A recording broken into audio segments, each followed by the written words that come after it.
പരാതി ഉണ്ടെന്ന് ഞാൻ പറഞ്ഞല്ലോ. ഓ, പരാതി കേസ് ഞാൻ പറഞ്ഞുതരാം.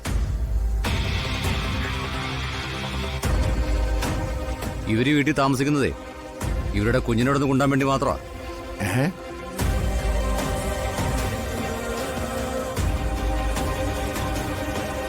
അതിന് ഇയാള് തടസ്സം നിൽക്കുന്നത് മാത്രമല്ല, ഇയാൾ വരെ ക്രൂരമായി പീഡിപ്പിക്കുന്നു.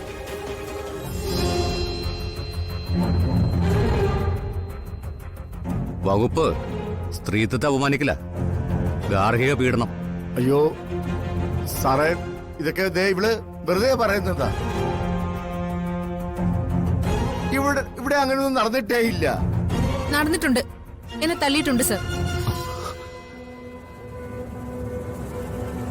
അച്ഛന്റെ മുമ്പിലിട്ട് ഇയാളെന്നെ തല്ലിയിട്ടുണ്ട്. അച്ഛന്റെ മുന്നിലിട്ടല്ല, അച്ഛൻ തന്നെ തല്ലിയിട്ടുണ്ട്. അങ്ങനെ അവളുടെ കയ്യിലിരിപ്പ്. എന്താ മിസ്റ്റർ നിങ്ങളൊന്നും മിണ്ടാത്തെ? സർ, വീണ എന്തൊക്കെയാ നിങ്ങളോട് പറഞ്ഞിട്ടുള്ളതെന്നൊന്നും എനിക്കറിയില്ല. പക്ഷേ ഈ കുടുംബത്തിനകത്ത് കയറി വന്ന് വീണ ഞങ്ങളെ ദ്രോഹിക്കുന്നത്. ഇവളെ കുഞ്ഞിനെ പ്രസവിച്ചു എന്നുള്ളത് നേരാ. പക്ഷേ ഇതുവരെ ആ കുഞ്ഞിനെ നോക്കി വളർത്തിയത് ഞാനും അമ്മാവനും കൂടിയാ. സാറേ, ഇവള് ഞങ്ങളൊക്കെ ഇട്ടറിഞ്ഞിട്ട് പോയതാ. 5-6 വർഷം ആ കുഞ്ഞിനെ കുറിച്ച് ഒന്ന് ആലോചിച്ചിട്ട് പോലുമില്ല. ഇവള് തിരിഞ്ഞു നോക്കിയിട്ട് പോലുമില്ല. ഇപ്പോൾ വന്നിരിക്കുന്നത് മോളോടുള്ള സ്നേഹവും കൊതിയും കൊണ്ടൊന്നും അല്ല. എന്റെ സമ്പാദ്യമൊക്കെ വേണം, അതിനു വേണ്ടിട്ടാ.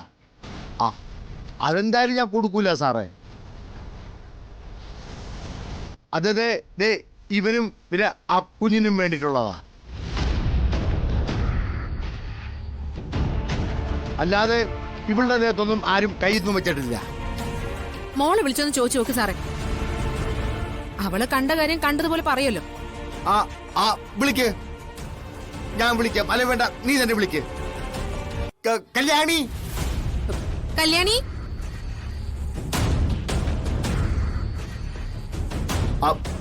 ഇപ്പൊ വരൂ സാർ. മോളെ കല്യാണി.